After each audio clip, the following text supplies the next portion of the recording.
Olá, meus caros. Eu gostaria de conversar com vocês um minuto a respeito do controle de ponto dos trabalhadores da sua empresa.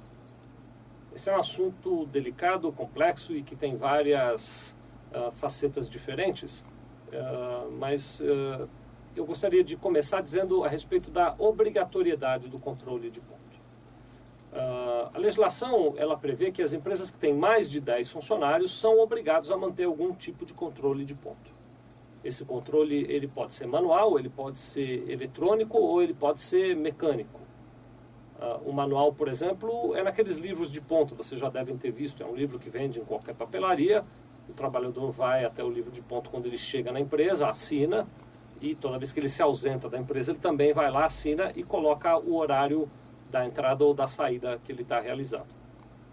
O controle mecânico é nos relógios de ponto, aqueles relógios mecânicos que você dá corda mesmo no relógio e ele vai lá com o ponto e bate o ponto, né?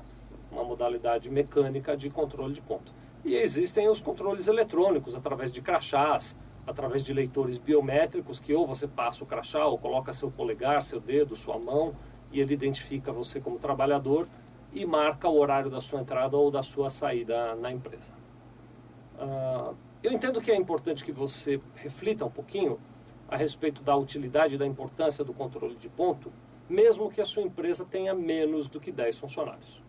Quando a legislação do trabalho dispensa a tua empresa com menos de 10 funcionários de ter controle de ponto, ela cria uma facilidade, mas ela tira de você uma capacidade de controlar o horário de trabalho dos seus funcionários. Então, embora a sua empresa possa ser pequena, tenha 2, 3, 4 funcionários, até mesmo um funcionário que seja, é muito difícil você guardar na sua cabeça quem chegou atrasado, quem faltou, quem saiu mais cedo. O controle de ponto, mesmo em empresas menores do que 10 funcionários, ele é uma ferramenta importante para você gerir o seu pessoal. Em primeiro lugar, começa daí. E em segundo lugar, é que a inexistência do controle de ponto tira da sua empresa a capacidade de comprovar o horário de trabalho que aquele trabalhador exercia. E numa reclamação trabalhista, você deixa de ter uma importante prova que poderia ser utilizada a seu favor. Então, mesmo que a sua empresa tenha menos do que 10 funcionários, eu recomendo que você pense na possibilidade de ter um controle de ponto.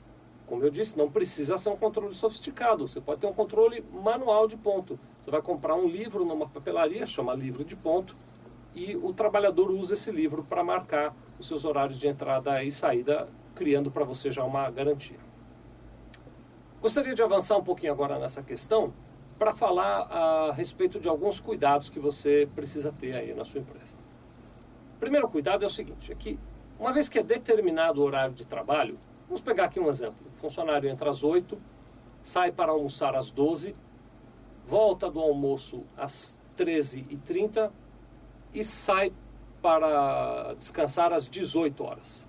Vamos imaginar que esse seja o horário convencionado no contrato de trabalho e no acordo de compensação e prorrogação de horas. A legislação prevê que só são toleráveis variações no horário de até 5 minutos. Então, se o funcionário chegou na sua empresa entre 5 para as 8 e 8 horas, a legislação entende isso como uma variação tolerável.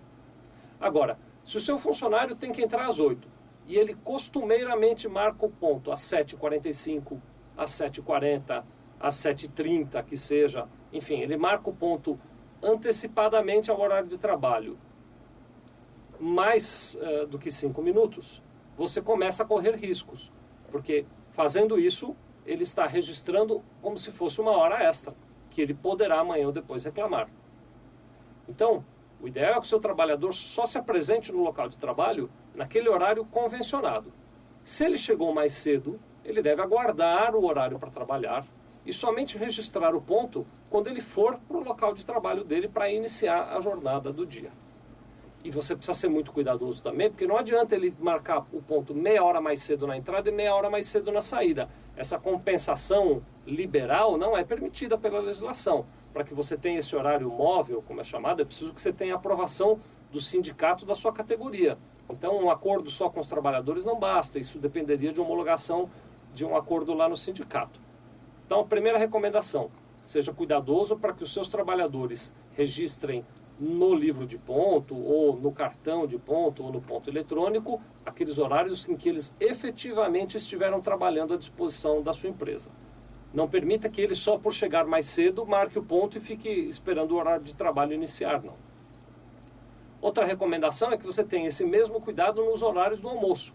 Ele não pode marcar o intervalo do almoço, se ele sai meio-dia, ele não pode marcar costumeiramente que sai meio-dia e 15, porque esses 15 minutos serão considerados como horas extras. Se ele tem que voltar a 1h30, ele não pode marcar o ponto a 1 hora, porque será considerado hora extra também. Então fique atento com essas determinações. Agora, para quem tem ponto eletrônico em particular, eu gostaria de fazer uma recomendação. Em agosto agora de 2009, foi editada uma legislação nova que trata a respeito do registro eletrônico de ponto, o REP, e do sistema de registro eletrônico de ponto, que é o SREP. Essa legislação é uma legislação que criou uma série de obrigações que antes não existiam. Então, antes de entrar no detalhe, a primeira coisa que eu quero dizer a você é o seguinte: se você tem algum tipo de controle eletrônico de ponto na sua empresa, é importante que você procure o fabricante e o fornecedor dessa solução para ter certeza de que este controle eletrônico de ponto já foi adaptado à nova legislação. Se ele não estiver adaptado, você corre o risco de ser autuado. E o seu contador não tem condição de identificar se o sistema está adaptado ou não. Por exemplo, a primeira adaptação é que ele tem que ser capaz de registrar o ponto mesmo sem estar conectado a nenhum outro equipamento. O seu contador não tem como saber se ele está fazendo isso ou não. A segunda necessidade é que ele tem que ser capaz suficiente para armazenar 1.440 horas de marcação de horários, sem precisar descarregar.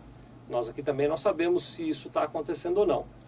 A terceira adaptação, ele tem que ter uma porta USB que permita ao fiscal do trabalho, quando chegar na sua empresa, conectar um pendrive naquela porta e capturar todos os dados dos horários que estão armazenados naquele relógio. Nós também não temos como saber, como contadores, se isso está sendo feito ou não.